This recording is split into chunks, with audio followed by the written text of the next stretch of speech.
They go with the global presence rather than the Maokai, opting for Shen.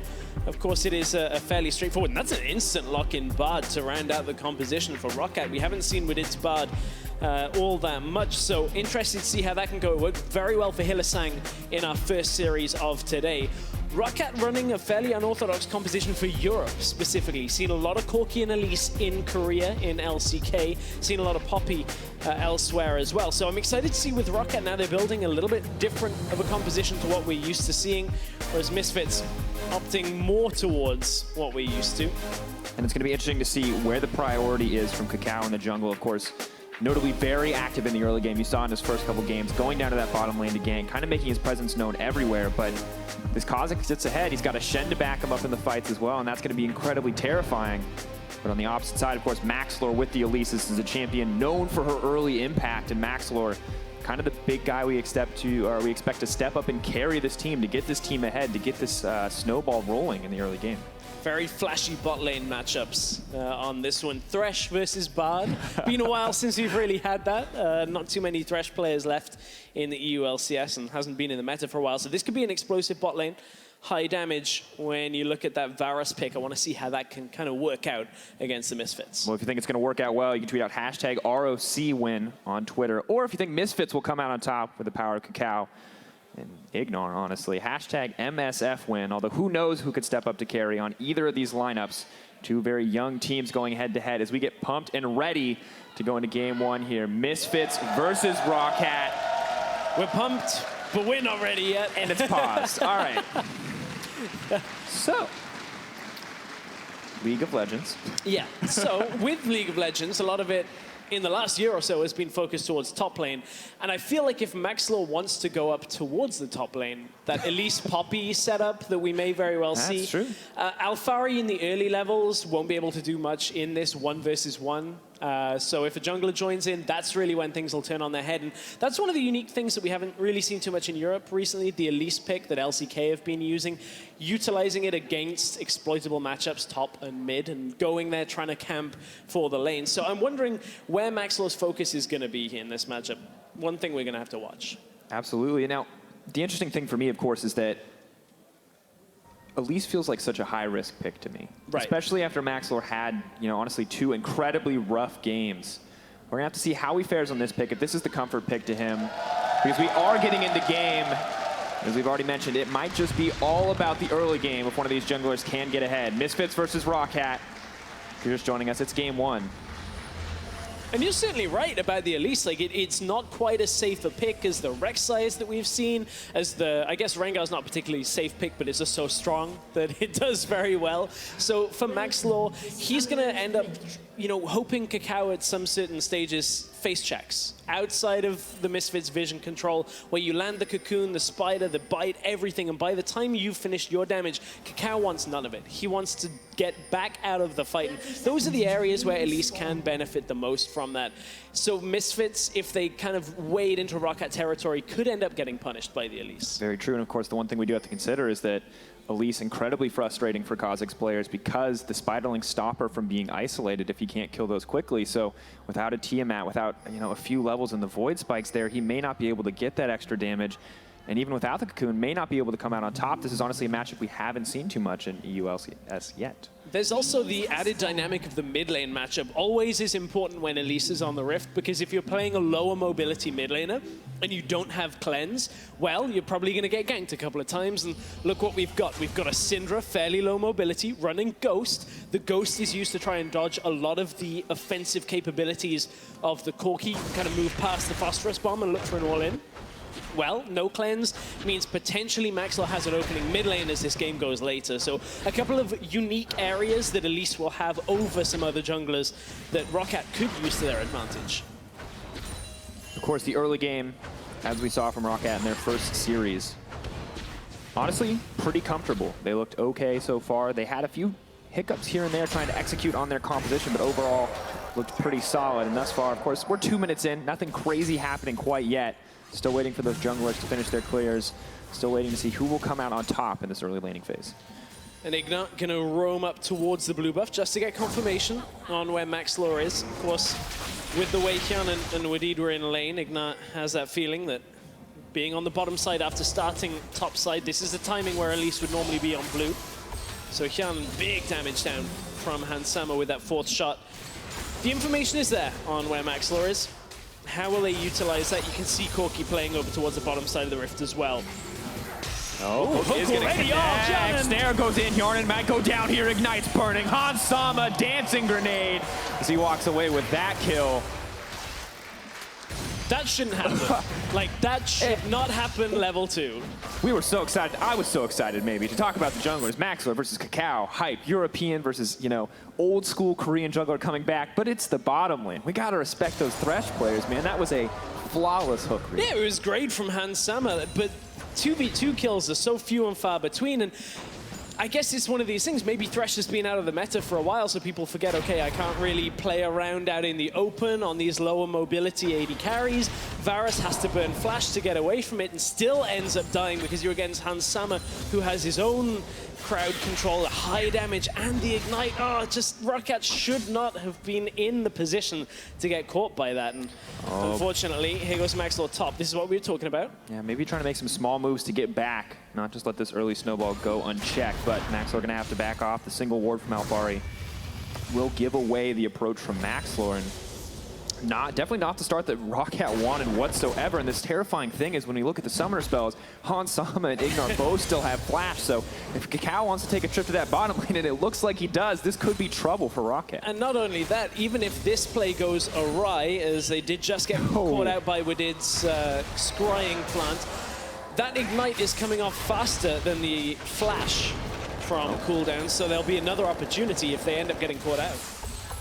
Has to be frustrating for the ROCCAT bottom lane, maybe hoping to get some push priority here, but not going to find it in the end. Hansama and IgNar well in control, but first you not succeed, try again. KaKAO make its way back to the bottom lane. Flash forward, this is the classic. Moving forward, going in, knocked down, knocked out as Hansama picks up another one. IgNar's Thresh is pretty damn good. If you didn't watch Challenger last split, we're seeing it again. It's just flashbacks to the glory days of Thresh. The flash play at the time was considered the unstoppable, undeniable gank. And when Hjarnan doesn't have a flash, you can see how easy it is to pull off. And, oh, beautiful. Lantern comes out. Hjarnan too far forward to react. Locked down. Hansama for a second kill.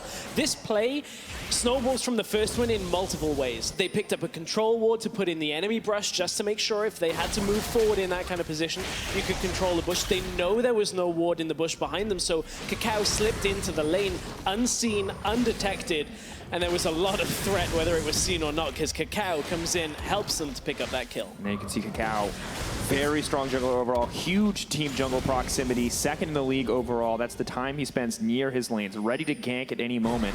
And in this game, not even giving anything up for it. You know what KaKAO doesn't do so much, though? Ward. Very true. And on Kha'Zix, I would feel the same as well. He's gone for the skirmishes saber.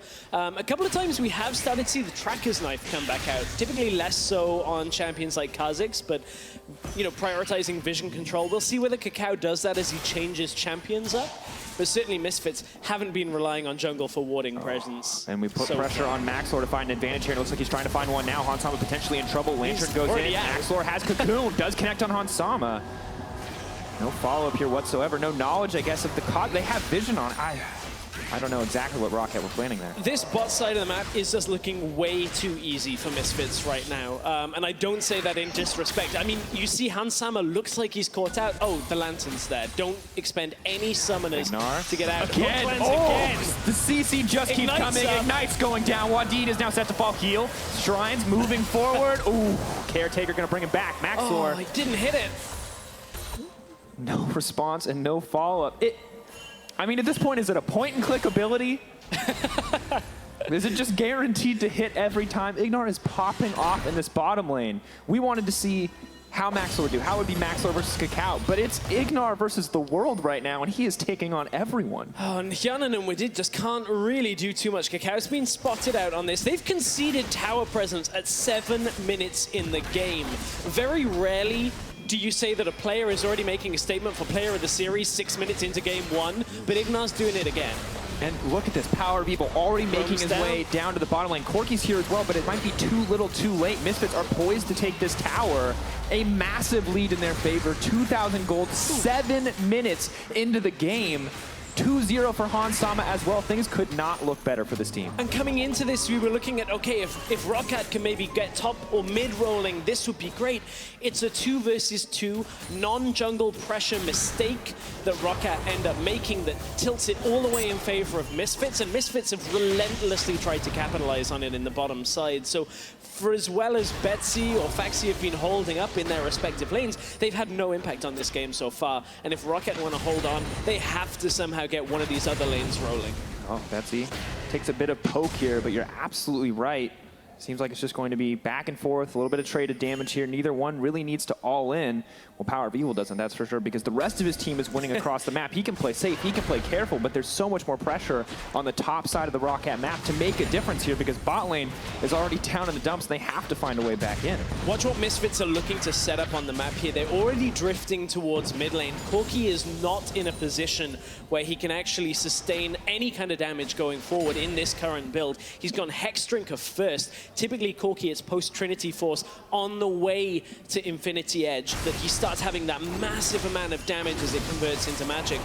But at this point, Betsy doesn't have enough. He needs time to farm. He needs extra time in this game. And if Misfits keep drifting towards mid and pushing him away, looking for damage on that tower, he's quite frankly not going to get the time. I think you're totally correct here. The Hexdrinker, of course, makes sense in the laning phase, but yeah, you can't be worried about 1v1ing the Syndra. You need to be making impact elsewhere, and pretty much Syndra's the only person that's going to help against. ROCCAT's doing their best to get this proactive vision down to make something happen, and they're doing something with their bottom lane, even if they're falling behind, because Hjarnan's now on the top side, Wadid is on the top side, and they're setting their sights on that tower. This is a reaction, as you said, to being so far behind bot side that they're saying, okay, we can't be in this matchup. We need to get something somewhere on the map. But it's not even working that fast. You see that Misfits, while they were technically behind the play, they're arriving to the lane in plenty of time to be able to defend a tower. So it's not really accounting to objective wins. All they get from it is a blue buff. They got a little bit of farm now onto Hjarnan. And ROCCAT, they still have to play carefully around this bottom lane. Maxlore basically babysitting them up in this top lane, trying to sneak in a gank here as Han Sama comes into the lane. They already have a ward down. If Han Sama plays this dangerously, it could be a mistake, but so many pings topside from the blue team means Misfits have an idea of where he is. You see Alphari and Phaxi. Not a whole lot is going to happen here. You have to keep your eyes on IgNar and Han Sama. KaKAO was trying to be sneaky. He was trying to use Han Sama as a nice piece of bait there. But, of course, a smart ward from ROCCAT. Going to deny any action on the top side as Maxlore goes back to clearing out his jungle.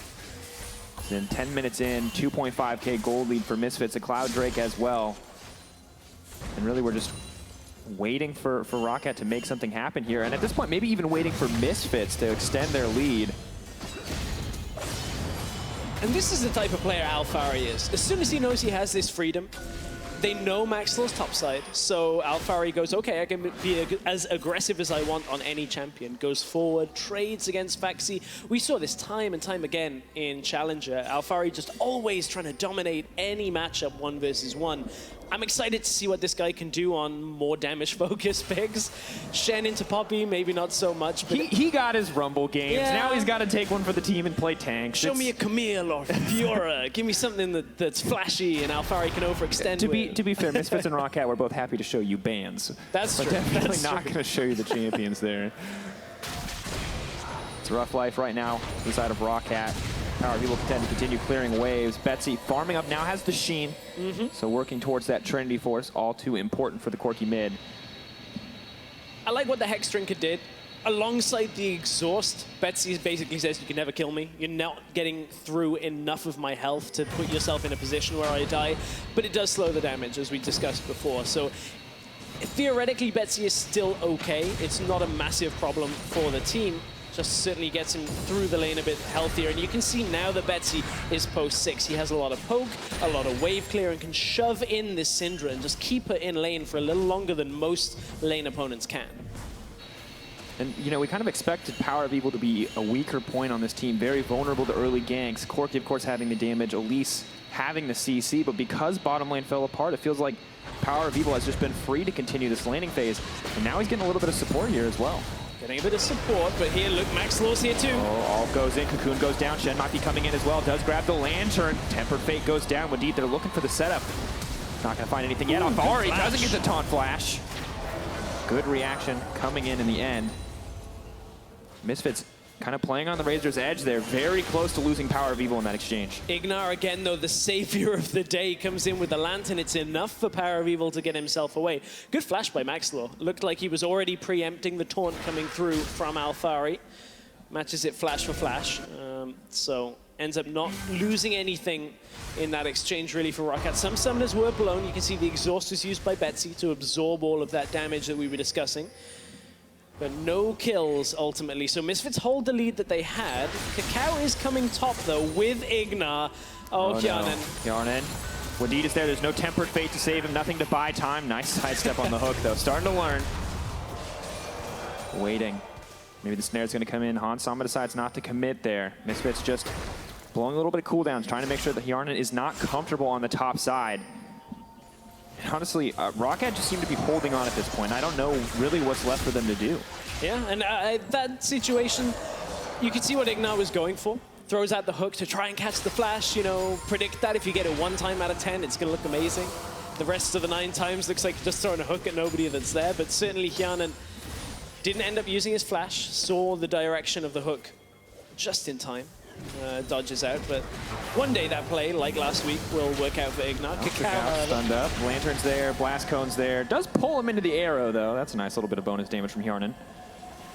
And this is interesting because when we looked at the Misfits stats, when we looked at their games last week, this was what we expected, the strong early snowball coming in. However, what we didn't see last week was the incredibly proactive vision control. You can see wards lighting up the top side of ROCCAT, and Misfits clearly have a goal in mind here, but haven't quite been able to make an impact on this top lane turret yet. And it's funny how the unicorns on the analyst desk actually echoed this sentiment, talking about how Misfits last week didn't really seem to snowball quite as heavily as you would expect with a lead. And this game, they've done a better job of it, even though it has kind of plateaued. They got their lead so early, it's difficult to press it. As soon as we get out of those standard situations where IgNar can just land a hook and somehow kill you in lane. So yeah, the standard situations where IgNar just lands a hook, like every lane. 2v2 in right? 2 minutes, yeah, exactly. So it's interesting. I want to see how Misfits push forward with this. KaKAO wants himself a Mountain Drake. It'll be the second of the game. And again, ROCCAT putting a little presence into the top side jungle. It only amounts to a blue buff this time. KaKAO maybe getting the Mountain Drake, but ROCCAT we're poised to get top side. I don't think they have enough knowledge to know where the opposition is to tempt that. So in the meantime, KaKAO will get the dragon uncontested, traded in the end for a blue, and a bit of vision control on the side of ROCCAT. Not quite ideal. Mountain Drake not too potent quite yet. ROCCAT actually just realized they still could have done something top lane because of how PowerOfEvil showed up on a ward late in that exchange. They weren't sure where he was at first, thought perhaps he could have been coming top with Hansama and IgNar, and as soon as he showed up, it was after the recalls from ROCCAT. They were already out of the lane, so couldn't really push that advantage. And now IgNar's going roaming with Hansama again. They're looking for some presence around this mid tower, but got to clear out that vision control first.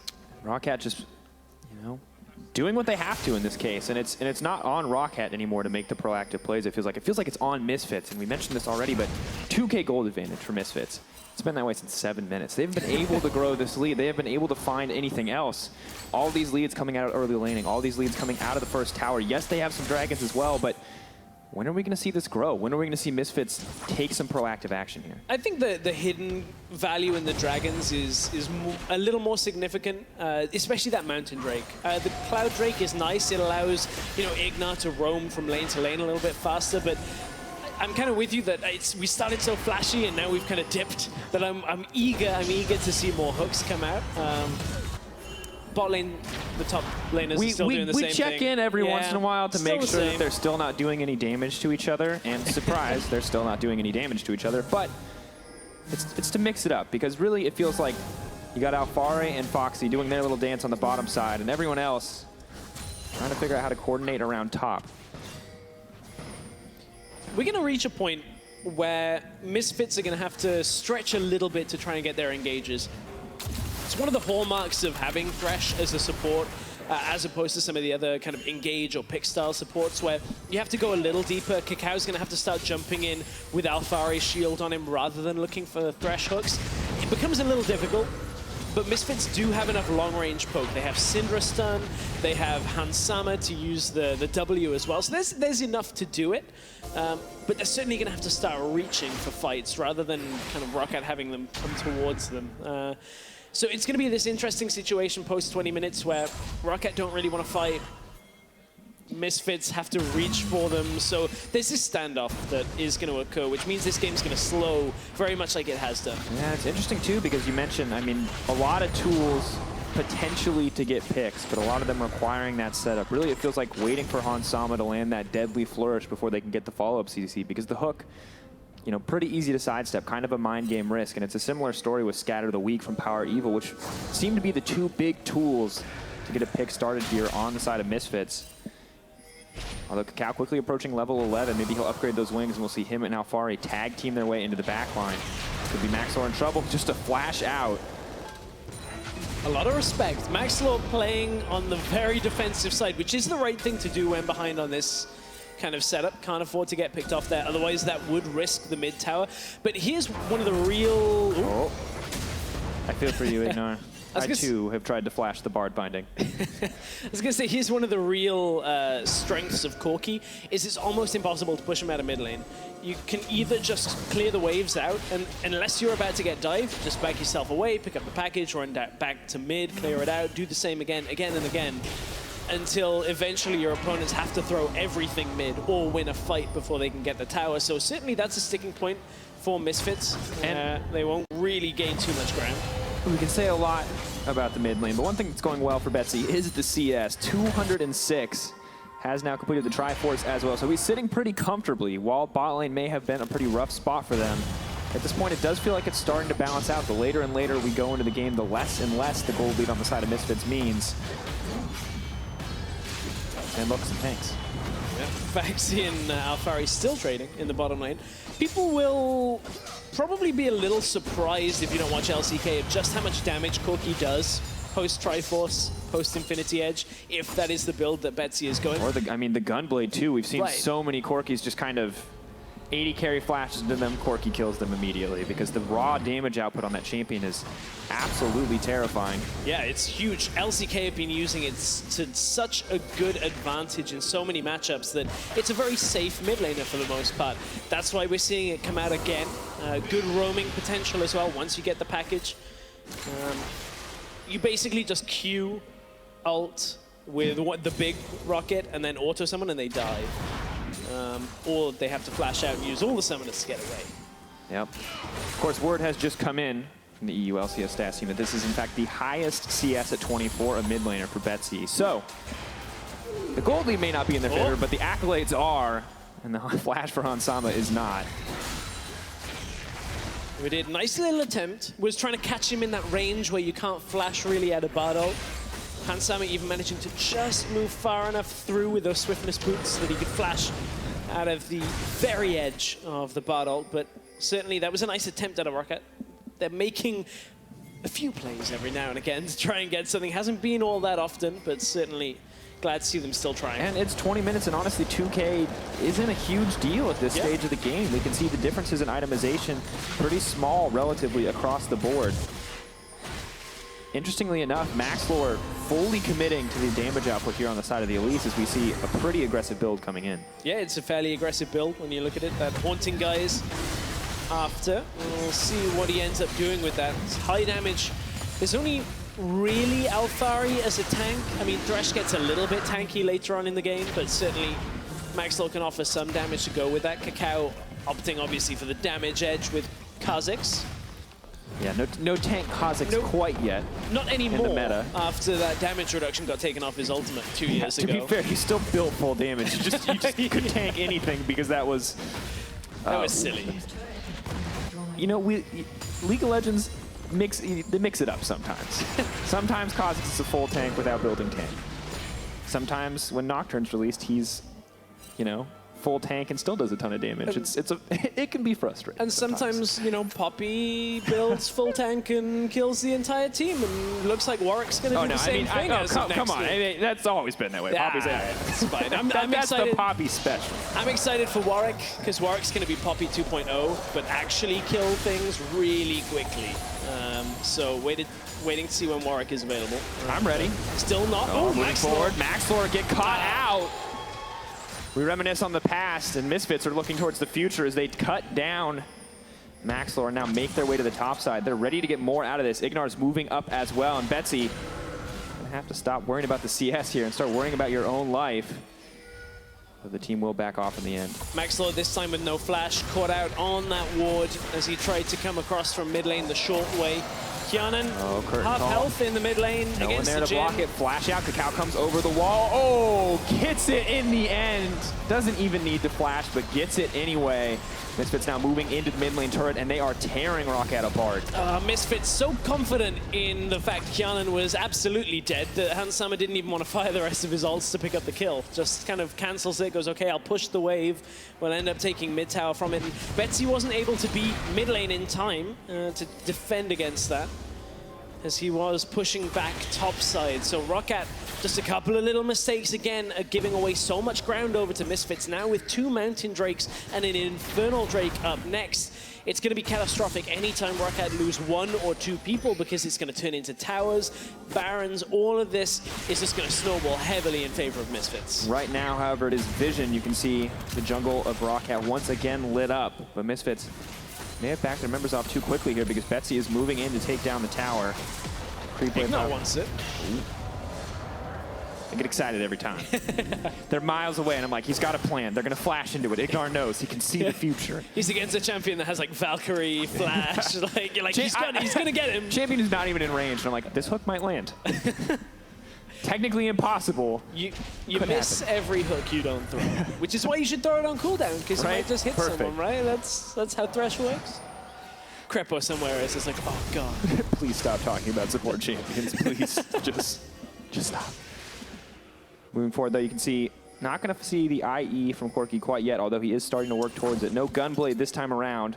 The BF Sword comes out, but Jhin already having the IE in addition to the Youmuu's Ghostblade. And honestly, Hjarnan struggling a little bit here on this Varus. Just got bits and pieces alongside that Ghostblade. Yeah, not much to speak of, but Hjarnan still, if he can get a little bit of time in fights, a couple of autos, proc his passive, and, you know, take out the Blight stacks as well. Varus is another champion that has a massive amount of damage if he gets in range to deal it. Certainly this way of building as well. We used to see Varus in the mid lane rely heavily on poke. It was more about the piercing arrow. This time, it's more about the passive that comes on those Blight stacks, and then proccing the attack speed passive off Living Vengeance in fights. You just end up auto-attacking at such a fast rate by the end of the fight. You kind of kill everything. And so much variance in the builds as well. Edge of Night combined with the Youmuu's, a lot of lethality coming in against a lot of people not building armor. So it does make a decent amount of sense, but not going to have that attack speed to synergize with the Varus passive, unfortunately. And, you know, no Tear of the Goddess, old school Varus mid lane build that we did see come out in our previous series on the AD carry. IgNar, though, gets the setup. Maxlore going to get popped, and down he goes immediately. IgNar caught out on the backside. Betsy's the one in trouble, though. KaKAO is hungry for blood. Stealth up, walk away. Out comes the curtain call. Wadid going to cancel it. Hansama not going to make it out in time. Misfits find another pick here. It may very well have been a Wadid cancel on the earlier exchange as well when we saw that curtain call drop. But you highlighted the build from Maxlore early on. Not really a lot of tank stats to speak of. This is a fairly fast Baron as well. Attempt. Oh, Phaxi. Hansama knocked out. They have to look for a fight here. Poppy is in the pit. Who's going to get it in the end? Kha'Zix does grab it. Phaxi now in trouble. Hjarnan going to go down on the backside. Doesn't even get IgNar. Phaxi flashed to safety. Double kill drops for PowerOfEvil, and this is disaster for ROCCAT. Overall, 4 for 0 plus a Baron going Misfits' way. Maxlore took so much damage already. Hansama over the wall. One auto did so much. Betsy can't survive from it either. And Misfits clear calls from it as well. They end up going towards the Baron straight away, giving no time over to ROCCAT to set up for anything. And it looked to maybe be the kind of area where Phaxi maybe can clear the Baron pit, stop them with their attempt at least, and end up getting something by denying them, but Phaxi can't do enough. PowerOfEvil kills Wadid. And from there, the Baron's down. Misfits don't even lose their support, who's got more than 100 health still at the end of that fight. It has been all Misfits all game long. And this is what we were wondering coming into the series. How would these teams change and adapt at the first series we saw them? We wanted more from Maxlore. We didn't get it. But what did we get from Misfits? And it's absolute dominance as Pop goes to Corki. Maxlore's back on his way in. He goes up. He's going to go right back down as Hansama goes on a rampage. And this is just Misfits cleaning up, taking down ROCCAT one step at a time. It was a slow and patient mid-game, but now that they got the Baron buff in their back pocket, they're making it look all too easy. Baron buff, 2 Mountain Drakes, 2 members of ROCCAT still in the respawn timers, and Misfits push right up for their first inhibitor. KaKAO even stayed alive during that exchange. He dropped so low, got a bunch of health back, and ended up taking an Infernal Drake while his team took the rest of the base. That's how you know you're winning a game. When people don't need to be present when you siege the base. They can do other things. They can take their time. Once again, this is just so disastrous. KaKAO jumps right into Corki. So does PowerOfEvil. So KaKAO then follows up in this fight. Maxlore nearly ends up getting the kill on him, but not quite enough. And KaKAO has just been playing so aggressively in this match. All of Misfits have. Apart from that 5-minute stint where they kind of went If we top. ignore the 5 to 10 minutes where they danced around top and didn't kill each other. Bad. But I mean, we look at this. There's 1 turret for ROCCAT, but there's 0 kills. Yeah. This is 10-0 in the favor of Misfits. This is almost a perfect game coming out from them. And we were critical of it being a little bit slower, but it's working for Misfits. And there has not been a single chance, it feels like, for ROCCAT to come back. And the last 2 fights, the significant catches in it isn't actually Maxlore. It's on Betsy. Because Betsy now at the Infinity Edge point alongside that Trinity Force theoretically has enough damage to deal with most people. The only one he's really going to struggle with is likely Alphari, who has magic resist, even has himself a ZZ Rock portal to go alongside it. But ROCCAT need that damage to come out, and both fights, Betsy's died before the fight's ever begun. PowerOfEvil. Phaxi wants to start something. Power's going to get chain stunned, but in goes the Shen. Tempered Fate, we get a brief break. Everyone goes golden, but Phaxi goes down. Now moving forward, Betsy backing off, retreating to that tier 2 tower. Out comes the curtain call. Maxlore looking for the flash. The sidesteps, the fancy footwork has to come through. One more bullet, gonna connect. Hansama goes down. Betsy quick to follow. Misfits, low health bars across the board. Hansama and Alphari look healthy in the end, and it's all too easy. Unfortunate timing on some aspects of that fight, so they go aggressive. Looked like they caught PowerOfEvil out. Then comes Wadid's ultimate. Right as Betsy was trying to land the damage. Phosphorus Bomb was absorbed by the golden targets. Nobody took the damage, even though they were stacked, and Misfits just turned the fight again in their favor because of this heavy, heavy lead. And it's not 2K anymore, it's 12K. It's 4 dragons backing them up, and there's really nothing left here for ROCCAT in this game. At this point, what do you do as ROCCAT? I mean, are you planning for next game? Do you have to come back and focus for an opportunity to win this one? What is left? Because this super minion is really irritating. Basically taking your Nexus Tower at 30 minutes. Honestly, there's not too much in this game ROCCAT can do without Misfits making a catastrophic mistake. This was a nice attempt, but then you're playing against a Shen. IgNar even hits a hook onto Maxlore, who ends up taking like half of his health damage already. So you saw Betsy not getting the damage out. And despite Hjarnan being on the bot side of the fight, getting the ultimate down onto PowerOfEvil, Misfits just come up through the fight, avoid the Varus, and suddenly there's no more damage for ROCCAT that is actually present in the fight, and there's nothing more they can do. That's a ZZ Rot. Doesn't work quite as well for split pushing. In fact, Look at that Thresh damage. that minion doesn't even make it to the tower. Look at the Thresh damage. Thresh out-damaged 2 of his team. PowerOfEvil was, to be fair, He was chain stunned yeah, into a that's- wall for about 5 seconds. So It was less about PowerOfEvil, more about the Thresh damage.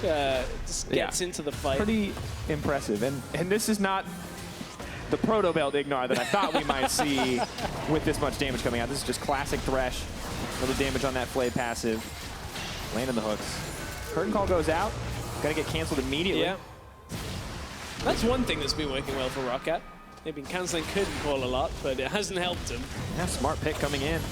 Have seen a few Jhins in Korea build Edge of Night simply to deal with that counter pick. Just have a reliable spell shield for when you want to ult, but Hansama not too worried about it.